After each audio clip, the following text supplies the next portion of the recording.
आज मैं सुनाती हूँ ब्राह्मण विद्यार्थी और शेर की मजेदार कहानी। एक छोटे से नगर में 4 ब्राह्मण विद्यार्थी रहते थे।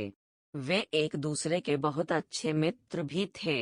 उनमें से 3 पढ़ाई लिखाई में बहुत होशियार थे और बहुत चतुर माने जाते थे। चौथा विद्यार्थी पढ़ाई में बहुत तेज नहीं था, लेकिन उसे दुनियादारी की समझ काफी थी। एक दिन एक विद्यार्थी बोला, अगर हम लोग राजाओं के दरबारों में जाएं तो अपनी बुद्धि के बल पर बहुत नाम और दाम कमा सकते हैं। सारे विद्यार्थी तुरंत मान गए। वे यात्रा पर निकल पड़े। रास्ते में उन्हें शेर की खाल और हड्डियां पड़ी मिलीं। पहला विद्यार्थी जोश में आकर बोला, हमें अपने ज्ञान की परीक्षा करनी चाहिए। चलो इस शेर को फिर से जीवित करते हैं। मैं इसके कंकाल को सही तरह से व्यवस्थित कर सकता हूँ। मैं कंकाल में मांस और खून भर सकता हूँ। दूसरे विद्यार्थी ने भी शेखी बघारी। मैं फिर इसके शरीर में जान डाल सकता हूँ।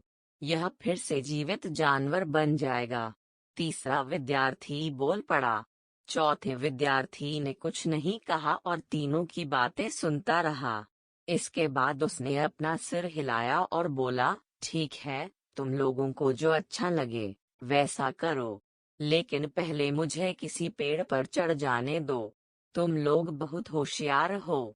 मुझे तुम लोगों के ज्ञान और बुद्धि पर पूरा भरोसा है।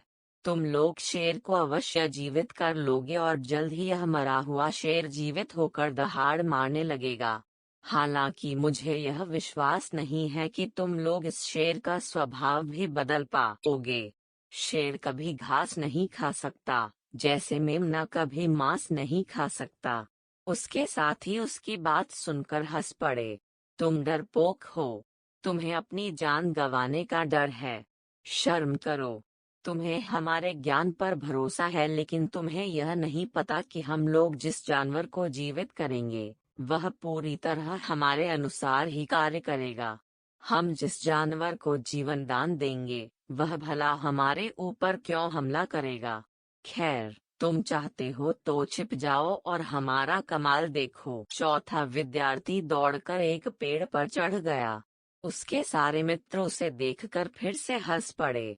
जब तीसरे विद्यार्थी ने शेर के शरीर में जान डाली तो शेर दहाड़ मारकर उठ बैठा। उठते ही उसने तीनों विद्यार्थियों पर झपट्टा मारा और उन्हें मारकर खा गया। चौथे विद्यार्थी ने ईश्वर को धन्यवाद दिया कि उसने उसे दुनियादारी की इतनी समझ दी कि उसने ईश्वर और उसके बनाए प्राणियों के काम में दखल नहीं दिया।